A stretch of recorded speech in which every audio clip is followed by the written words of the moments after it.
Good morning, friends. This is Abhishek Jaiswal. Hope you are good. This is our lecture number 4 of Unit First. Today we are going to throw light on two concepts. The first one is stress concentration and the another one is properties of material.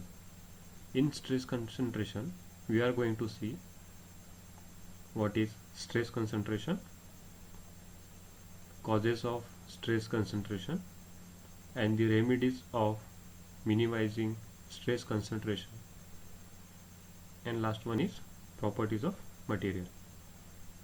So let's get started with today's lecture.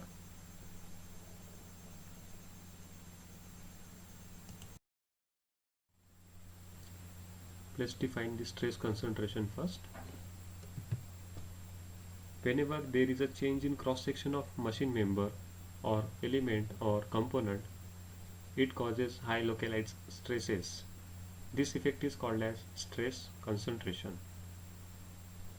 These localized stresses may give rise to crack during service condition, which may lead to or tends to failure of machine element. It occurs in the presence of notches, holes, keyways, spleens, surface roughness or scratches. So hence we can conclude that due to stress concentration there is a possibility of failure of that element during its service condition.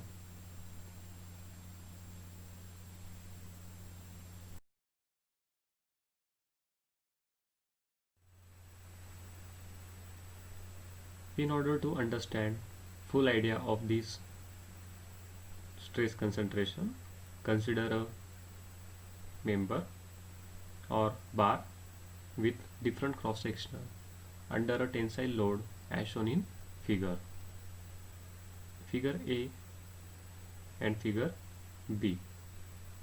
In figure A you can see that there is a abrupt change in cross section. The word abrupt means sudden. Here stress flow lines crowded together, which causes high stress concentration in transition zone. Now what we do, we replace this abrupt change with the smooth change just by given the arc at the transition zone.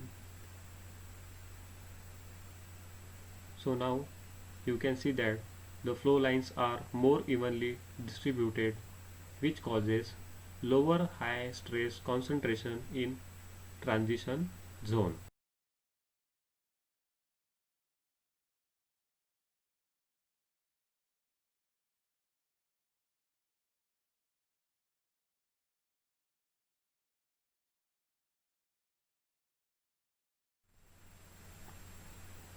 Mathematically, stress concentration factor is defined as the ratio of maximum stress to the nominal stress.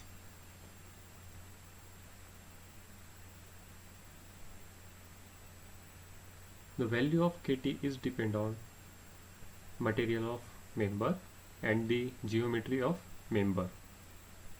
The material may be ductile or in brittle in nature, and geometry in the sense shape of the member. Here is the important note: in static loading, the stress concentration in ductile material is not so serious as that in brittle material, because in ductile material local deformation or yielding takes place, which reduces the concentration. But in dynamic loading, the stress concentration in ductile material is always serious, because ductility of material is not effective in relieving the concentration of stress caused by the cracks or flaws.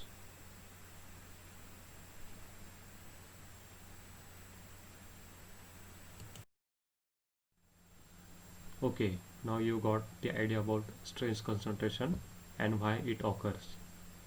Also you got idea about the stress concentration phenomena is unwanted during the running condition. So let's get some remedies or methods to reduce this stress concentration. Here they are. You can see that there is a 4 components. The first component is tie rod, another is shaft with keyway, third one is threaded component, and the last one is cylindrical component. I will explain you the cylindrical component first. You can see that there is a 3 designs of cylindrical component. The first one is poor design, the second one is good design, and the third one is preferred. Why so? Because in poor design you can see that there is an abrupt change in cross-sectional area, so the flow lines are localized at transition zone. In good design you can see that there is this just because you have given this arc, the flow lines are redistributed, and in third case you have given a large arc, so the flow lines are not localized in transition zone. So that means this third case is more safe than the previous case. Similarly, you can see that this threaded component, at this transition zone there is a localized stress, so this condition is poor, this design is poor, and in second and third case the good design and preferred design can be shown here. Similarly, for tie rod and shaft rod is also there. So these are some remedies to reduce the stress concentration. Hope you are getting the idea about remedies. Let's go to the next point. Let's take a quick look at properties of material, because you already know about this in strength of material and in auto material subjects. The first property is strength. It is ability of material to resist the externally applied forces without breaking or yielding. The second is stiffness. It is the ability of material to resist deformation under stress. The modulus of elasticity is measure of this stiffness. Elasticity, it is the property of material to regain its original shape after deformation when the external force are removed. Plasticity, it is the property of material which retains the deformation of produced under load, which is permanent. Then the ductility, it is the property of material which drawn into wire with the application of tensile force. A ductile material must be both strong and plastic in nature. Next one is brittleness. It is the property of material opposite to ductility. It is the property of breaking of a material with little permanent distortion. Brittle material, when subject to tensile loads, snap offs without giving any sensible elongation. Okay, so brittle material suddenly fails during its running condition. Then next one is malleability. It is a special case of ductility which permits the material to roll or hammered into thin sheets. A malleable material should be plastic, but it is not essentially to be strong.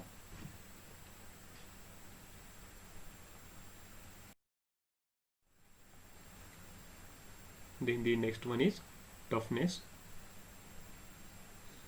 It is the property of material to resist fracture due to high impact loads like hammer blows. It is measured by the amount of energy that a unit volume of the material has absorbed after being stressed up to the point of fracture. Okay, next one is malleability. It is the property of a material which refers to a relative case with which a material can be cut. The next one is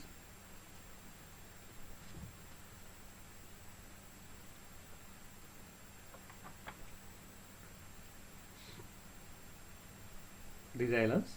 It is the property of material to absorb energy and to resist shock and impact loads. This property is essential for spring materials.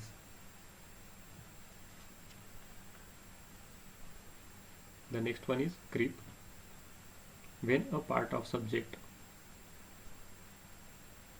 to a constant stress at high temperature for a long period of time, it will undergo a slow and permanent deformation, which is called as creep. So this creep phenomena is related to high temperature over a long period of time. The next one is fatigue. When a material is subject to repeated stresses, it fails at stresses below the yield point stresses. Such type of failure of a material is called as fatigue. And the last one is hardness. It is a very important property of a material and has a wide variety of meaning. It embraces many different properties such as resistance to wear, scratching, deformation, and malleability, etc. It also means the ability of a metal to cut another metal. The hardness is usually expressed in number, which are dependent on the method of making the test. Okay, this is called as the hardness number. So more or less this is all about the properties of material. Now what you have to do, this is your today's homework. You have to define these all properties and you have to upload on a classroom. Those students who completed this assignment today's, they are only eligible for today's presenting. So take it seriously and complete the assignment within stipulated time. Okay.